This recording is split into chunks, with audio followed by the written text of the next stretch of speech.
그러한데 주께서 이것들을 마음에 품으셨나이다. 이 뜻이 주께 있는 줄을 내가 아나이다.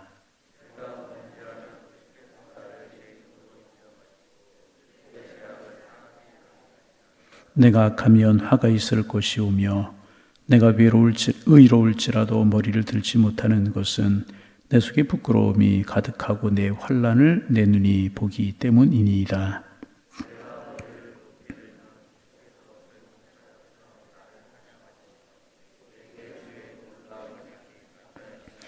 주께서 자주자주 증거하는 자를 받고 나를 치시며 나를 향하여 진노를 더하시니 군대가 번갈아서 치는 것 같으니이다.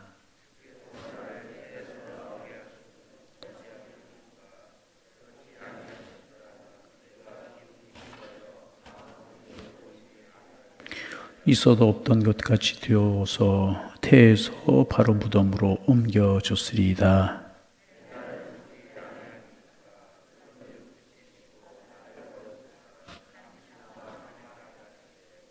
21절 20절 함께 보십니다. 내가 돌아오지 못할 땅 곧 어둡고 죽음의 그늘진 땅으로 가기 전에 그리하옵소서. 땅은 어두워져서 흑암 같고 죽음의 그늘이 져서 아무 구별이 없고 광명도 흑암 같으니이다. 아멘. 우리가 욥기서를 계속 묵상하는데 욥이 말할 수 없는 고난을 당하고 있습니다.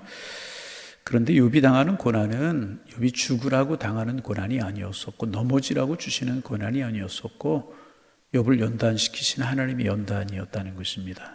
그래서 이제 그런 이야기가 나오죠. 나를 연단하신 후에 정금보다 귀하게 나오리이다.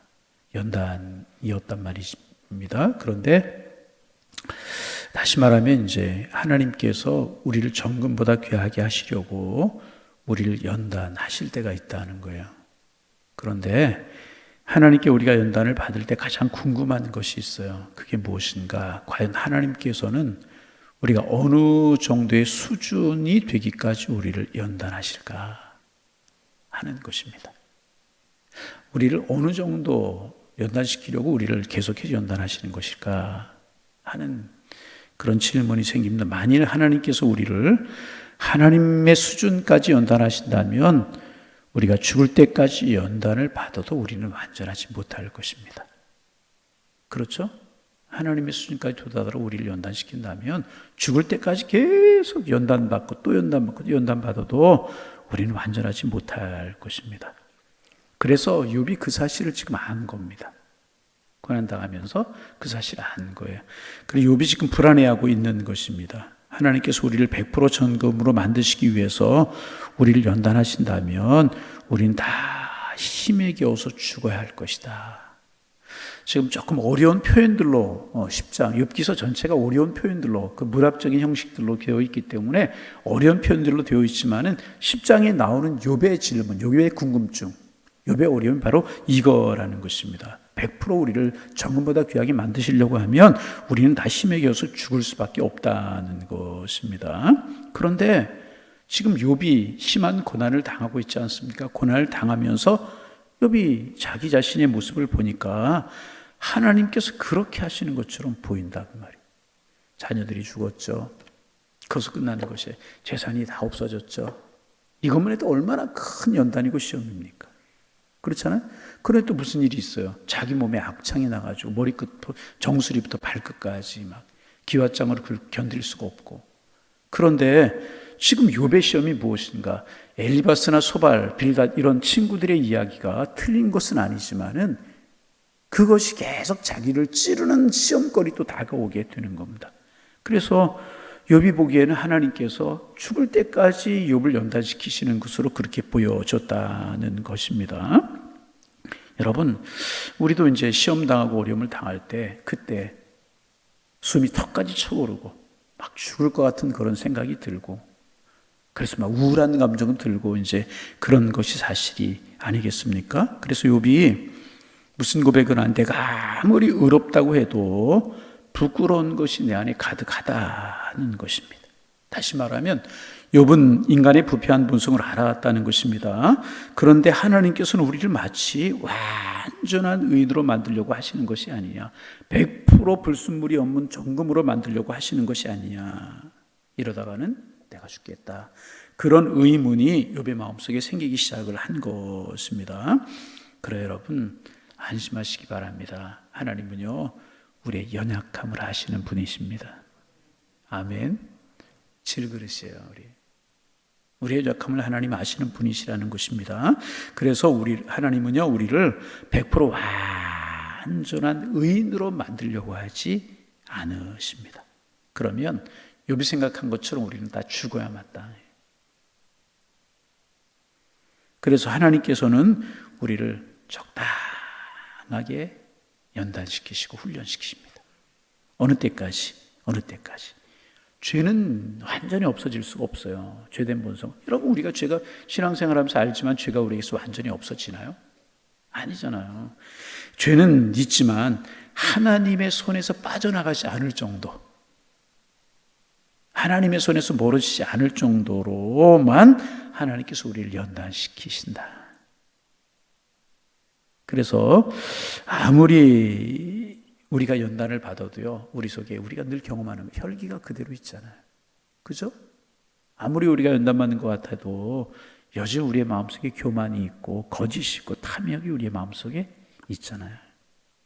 거짓인 줄 알지만 내 유익을 위해서는 살짝 거짓말을 하고 싶은 마음도 있고, 내 유익을 위해서는 혈기도, 별거 아닌 거 가지고 혈기 내는 분들도 많이 있지만은 그런 욕심이 남아있다는 것입니다. 교만이 남아있다는 것입니다. 그런데 여러분, 그래도 연단받고 훈련받기 이전과 다른 점이 분명히 있어요.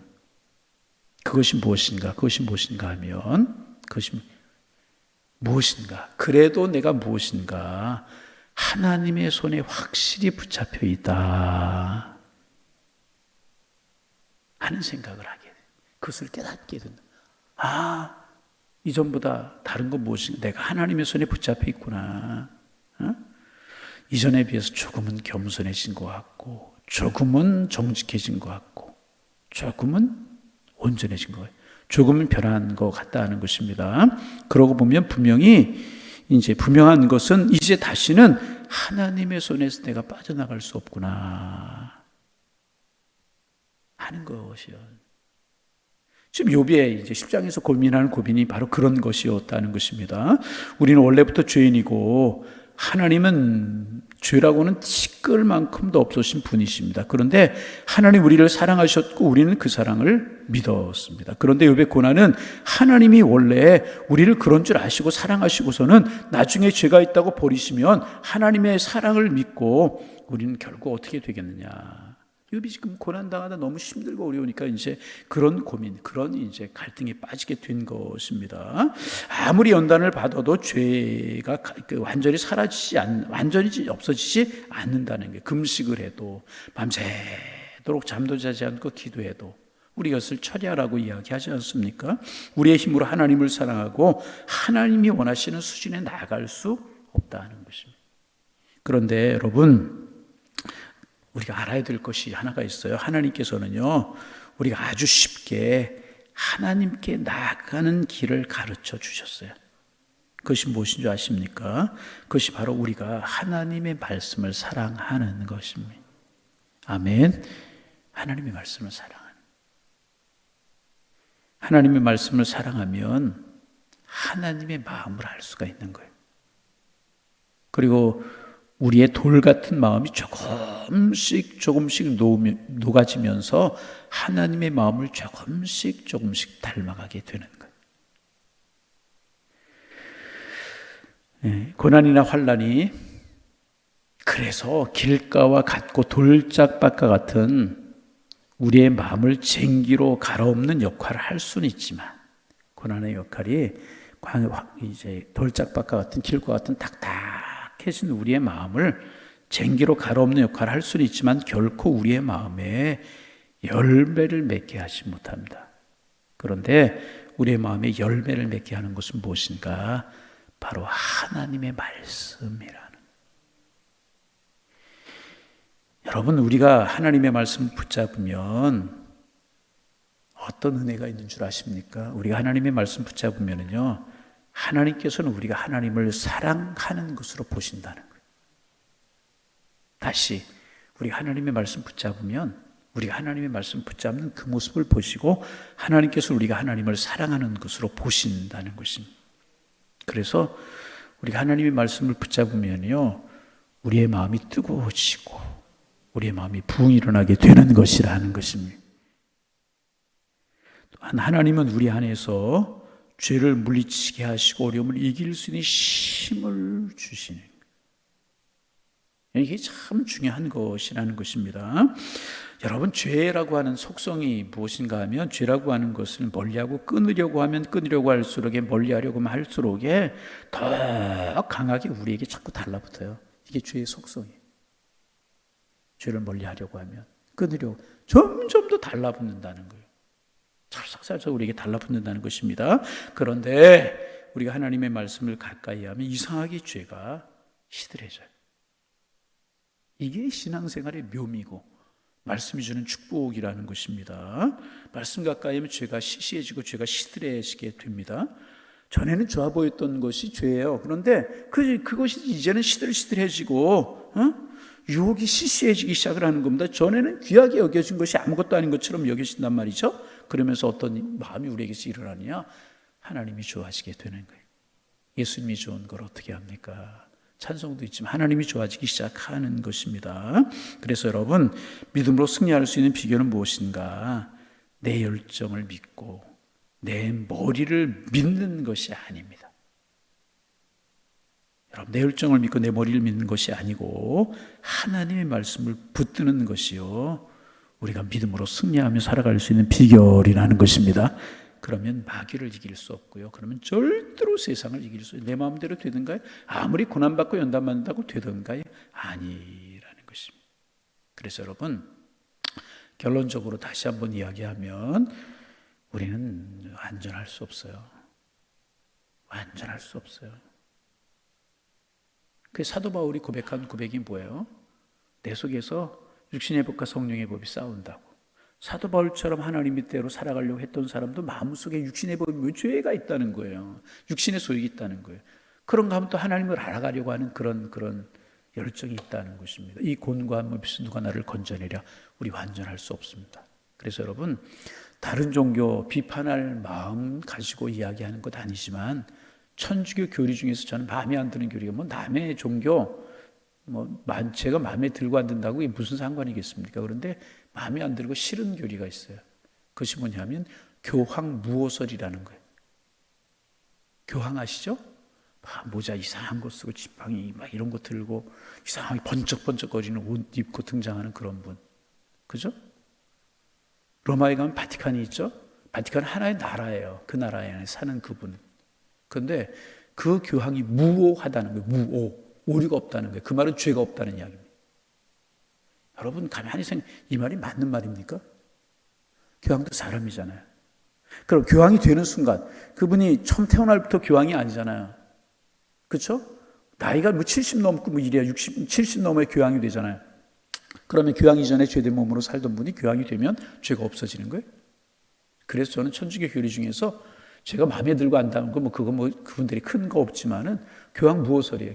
교황이 어떻게, 교황도 사람인데, 여러분, 죄가 없고 완전하신 분은요, 예수님 한 분뿐이 없어요. 그렇잖아요. 근데 어떻게 교황이 무호할 수 있고 죄가 없을 수 있어요? 여러분, 우리 완전할 수 없습니다.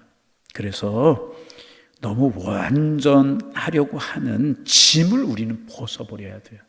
나는 예수 믿으니까 완전해야 되는데 우리는 완전할 수 없어요. 아무리 노력해도 완전할 수 없어요. 우리가 알지만 여러분, 완전할 수 있습니까? 여러분이 저를 바라보실 때도 그렇게 바라보세요. 목사님, 완전한 분 아니구나. 그렇게 좀 봐주시기를 바랍니다. 아멘을 안 하는데 저도 실수할 수 있고 저도 허물이 있고 그래요. 저도 그래요. 여러분, 완전하려고 하는 짐을 벗어버려야 되는 것입니다. 그리고 가볍게 하나님의 말씀을 사랑하는 거예요. 아멘. 뭐를 사랑한다고요? 하나님의 말씀을 그러면 하나님께서 모든 어려움을 하나씩 해결해 주시는 은혜를 여러분 경험하시게 될 것이다. 여러분, 하나님 앞에서 우리가 죄인이지만 하나님은 절대로 우리를 버리지 아니하시. 그러므로 절대로 두려워하거나 불안해하면 안 돼요. 욥이 지금 나중에 차츰 변화가 되지만 지금 욥의 10장에서의 욥의 고민은 뭐냐? 불안한 거예요. 왜? 고난이 심하고 연단이 너무너무 심하니까 보이고. 하나님 나를 연단하시는 건 알겠는데 이렇게 연단이 심한 걸 보면 100% 정금으로 만들려고 하나님이 그러시는 거 아닌가? 내가 그렇지 못한 하나님 버리신 그런 불안함이 욥의 마음속에 있는 겁니다. 여러분 절대로 아닙니다. 절대로 두려워하거나 불안하지 마시길 바랍니다. 우리가 하나님의 말씀을 붙드는 이상 우리가 아무리 연약하고 부족해도 하나님 우리의 아버지가 되어 주신다는 것입니다. 우리를 사랑해 주신다. 그러면 마지막으로 하나님의 말씀을 붙잡는다는 것이 무엇인가? 하나님의 말씀을 붙잡는다는 것이 무엇인가? 첫째, 하나님의 말씀을 사랑하는 거예요. 하나님의 말씀을 사랑하는 사람이 어떻습니까? 여러분, 사랑하는 사람은 가까이 하고 싶고 이야기하고 싶고 함께하고 싶잖아요. 하나님의 말씀을 사랑한다는 것은 늘 하나님의 말씀을 가까이 하는 거예요. 듣고 읽고 묵상하고 잘 들으시기를 바랍니다. 듣는 게 우선이에요. 듣는 게 우선. 그래서 예배가 중요한 이유가 뭐냐면 잘 말씀을 들어야 해요. 저는 잘 연구하고 기도하고 준비해서 잘 전해야 되는 것이고 여러분 잘 말씀을 들어야 돼. 마음의 그릇을 잘 준비하고 옥토가 되게 해서 듣고 읽고 말씀을 늘 가까이. 사랑하는 사람은 가까이 하기 마련이죠. 사랑하면 자꾸 멀리하고 그런다면 그 사랑이 뭐겠습니까? 가까이 하는 말씀을 가까이 듣고 읽고 묵상하고 늘 가까이 하는 것입니다. 여러분 하나님의 말씀 가까이 하시길 바랍니다. 이게 첫째로 하나님의 말씀 가까이 하는 것입니다. 두 번째, 그 하나님의 말씀이 약속한 약속을 믿는 것이라. 은혜 주시겠다. 하나님 은혜 주시고는구나. 두려워하지 말라. 두려움이 마음속에 있지만 두려워하지 않으려고 노력하고 하나님께 기도하고 그대로 믿는 것이라. 아멘. 그러면 듣고 읽고 믿으면 그대로 어떻게 살려고 말씀 따라 살려고 노력하게 되어 있잖아요. 그렇게 하는 것이 듣고 읽고 가까이 하고 그 말씀을 믿고 늘 말씀 따라 순종하려고 살아가려고 노력하는. 그럼 그것이 하나님의 말씀을 붙잡는 것, 사랑하는 것이라는. 그러면 하나님 우리를 사랑하시고 은혜 속에 살아가게 되고 불안에 물러가게 되고 나도 모르는 사이에 내가 변화되어 감을 느끼게 되는 것이라. 내가 밤새도록 어떤 거 해서 그렇게 변화되는 것이 아니라 그렇게 하면 나도 모르는 사이에 내가 변화되게 돼. 여러분 제가 전에 한번 이야기했나요? 제가 군에 갔더니 중학교 3학년 때 우리 반에 있던 친구가 군에 나보다 한 기수 위로 와 있는 거예요. 군에서 만났어요. 한 번은 저를 이렇게 불러내더니 하는 이야기가 제가 중학교 때도 신앙생활 열심히 했거든요. 근데 운동도 잘하고 막 그랬어요. 그랬는데 나를 불러내더니 그러는 거예요. 야, 너 참 많이 변했다. 내가 중학교 때 어땠길래 변했다 그러나? 그런 생각할 수 있지만 그 말이 굉장히 긍정적이었었어요. 제가 신학교 다니다 갔거든요. 그러면서 이제 그 긍정적인 이야기를 하는 거예요. 순간순간 나는 내가 변화되는 것을 모르지만 변화되려고 애쓰는 것도 아니지만 하나님 말씀 사랑해서 가까이 하고 그 말씀을 믿고 말씀 따라 살아가면 나도 모르는 사이에 영적으로는 강한 사람으로 변화되는 것이고 그래서 어떤 시련과 연단을 이겨낼 수 있는 사람이 되는 것이고 육적으로는 나도 모르게 변화가 되어서 점점 주님의 뜻을 이루는 사람으로 고난과 즐거움을 이기는 사람으로 우리가 변화되어 가게 된다 하는 것입니다. 욥은 그런 갈등을 지금 하고 있는 구장에서 반복적으로. 그러면서 욥이 날마다 성숙해지고 깨달아지고 가는 과정이 있는 거예요. 지금 그렇다는 것입니다. 여러분 부디 말씀 붙잡고 믿음으로 살아가시기를 바랍니다. 하나님 우리 연단하시는 거 맞지만 하나님의 수준에 이르기까지 우리를 원하시는 것이 아니고 100% 전금이 되기를 원하시는 것 아니라는 거예요.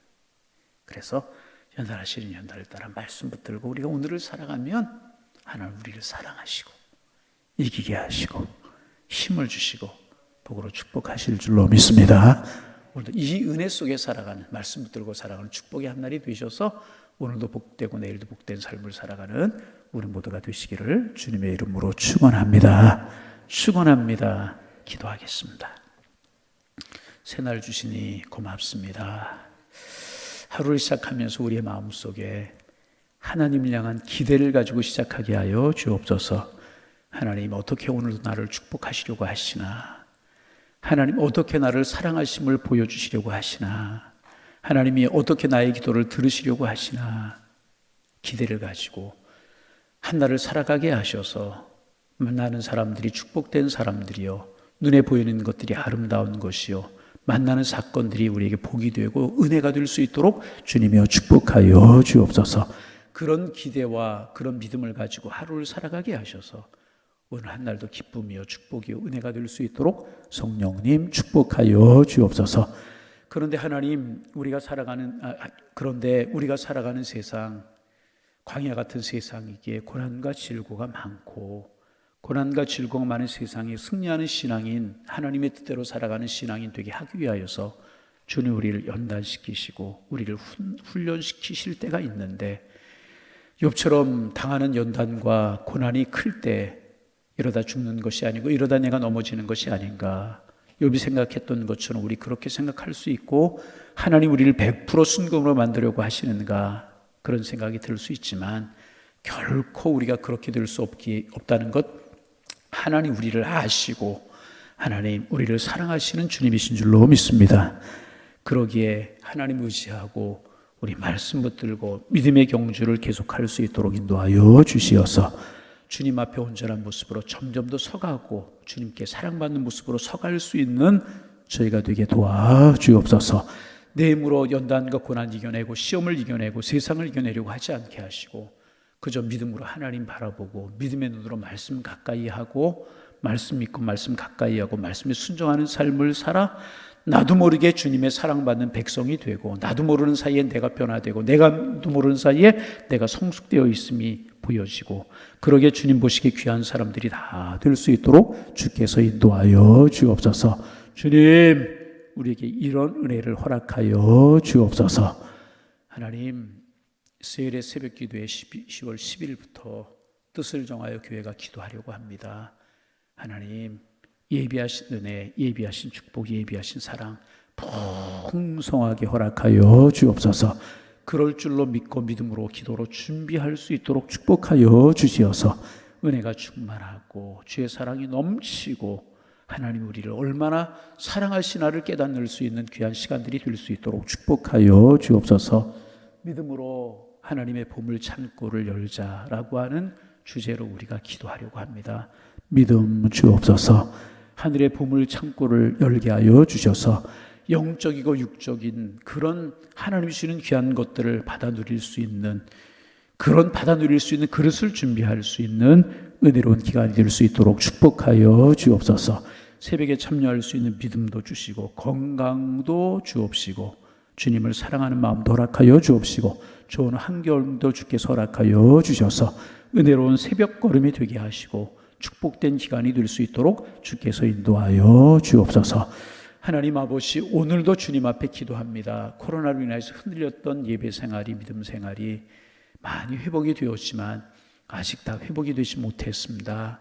하나님 아버지 회복되기를 원합니다. 더 부흥하기를 원합니다. 더 아름다워지기를 원합니다.